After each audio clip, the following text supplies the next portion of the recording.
Un saludo fraterno a las maestras, los maestros, los directivos docentes de Ibagué, el departamento del Tolima. Un saludo para Arcesio, para Luis Hernán, toda la mesa de trabajo del día de hoy, para todas las personas que se conectan a esta emisión en vivo de actualidad educativa el día 5 de noviembre de 2022. Plantearles que en esta semana, tanto en Cámara de Representantes como en Senado de la República, se aprobó la propuesta que llevó el gobierno nacional, el gobierno de Petro y Francia, como reforma tributaria para este periodo presidencial. Sobre todo en un momento de crisis mundial, un momento en donde el dólar, por factores internacionales y obviamente también propios de la economía interna, viven en esencia un momento de devaluación del peso, y pues esto hace más difícil recordar que vamos en el proceso de transición hacia una economía que le genere mayor productividad y menos extractivismo al pueblo colombiano. En ese sentido, plantear que esta reforma tiene como propósitos fundamentales dos elementos. El primero es la reducción del déficit fiscal monumental que dejan los gobiernos anteriores del 7.1% del Producto Interno Bruto, llevarlo hasta una cifra bastante importante que es el 4.3%. Ese es un elemento fundamental para cualquier gobierno que pretende generar un proceso de fortalecimiento de la democracia a partir del reconocimiento y la concreción que debe liderar el gobierno como garante de la materialización de los derechos fundamentales de la mayoría del pueblo colombiano. Y en este mismo sentido, pues es de resaltar ese segundo objetivo de esta reforma tributaria.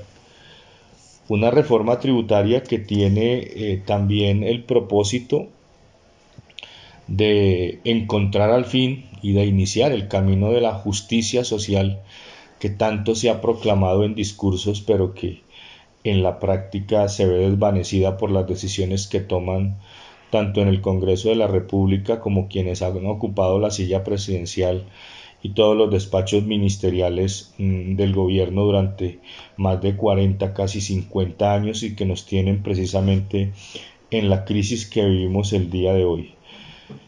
Es sencillo, la reforma tributaria lo plantea: el que más tenga, más paga. Esa es en la práctica la filosofía de esta reforma tributaria. Y en ese sentido, pues es importante decir que ya pasó por Cámara, ya pasó por Senado. En 13 artículos no se pudo llegar a un consenso, y precisamente en esta materia el reglamento prevé que se debe generar una comisión de conciliación que está convocada para el próximo martes, y después de hacerle los cambios procedentes o simplemente dejarla tal como está, si no se llega a ningún acuerdo, pues se irá para sanción presidencial y ya será asumida como ley de la República. Es un elemento importante para poder financiar lo que se está tramitando en este momento, lo que se está construyendo a nivel nacional, que es el Plan Nacional de Desarrollo para este cuatrienio. Es importante decir que dentro de la concreción de esos dos propósitos, de la justicia social y de disminuir el déficit fiscal, se va a determinar que solamente pagan renta los que ganen más de 13 millones de pesos mensuales.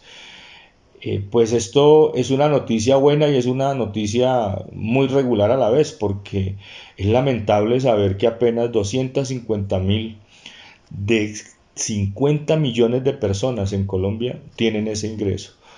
Por las condiciones geográficas, por la riqueza natural, por la calidad del talento humano que hay aquí en Colombia, debería ser mucho mayor ese número de personas. Repito, 250.000 de 50 millones es un número mínimo para lo que nosotros potencialmente tenemos desde el recurso natural y el talento humano para manejar una economía, unos ingresos familiares mucho más altos. A eso nos han llevado los gobiernos neoliberales y esperamos que con este gobierno alternativo de Petro y Francia se comience el camino hacia la consolidación de una verdadera paz total que tiene que ver con las condiciones materiales de existencia dignas de la mayoría del pueblo colombiano.